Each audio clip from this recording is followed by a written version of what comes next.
Koperative yacu Kopiriki iradufasha ikaduha inyongeramusaruro tugahinga, bakaduha imbuto tugahinga, urebye bigenda neza, ariko ntabwo byari neza cyane kuko nko mu gihe cy'imvura ntabwo byagendaga neza kuko amazi yazaga agakubita imiceri yeze ikagenda kandi twiteguye kweza.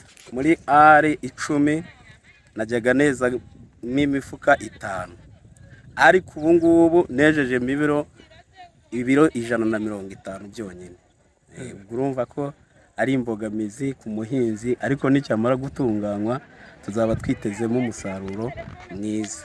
Yewe nkorera muri iki gishanga, ariko ubu iyi sezo yashize ntago twasaruye na gace, nta na duke, amazi yaradutembanye.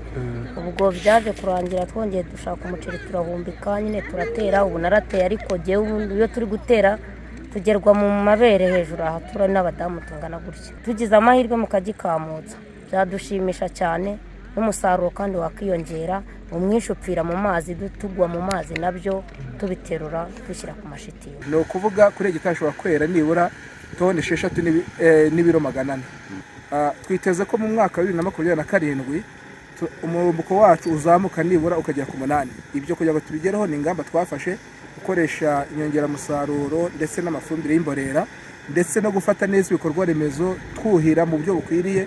Akenshi ukunda gusanga umurumbuko ugabanywa nuko amazi bayoye menshi. Ikibazo twatangira cyo kusha imiyoboro kizatuma nibura umusaruro wacu uzamuka. Iyi koperative hano ya Cyunuzi ni koperative ihinga umuceri, bahinga ku buso bugeze kuri hegitari 495, hafi 500.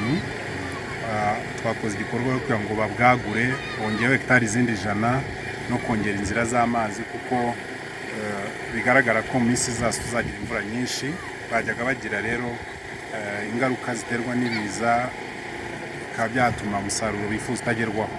Ubu muri iyi sezo bagiye kongera, bazahinga ku buso bugeze kuri hegitari 600, ndetse no kugira ngo twongere inzira z'amazi bitazajya byongera kubateza ibibazo.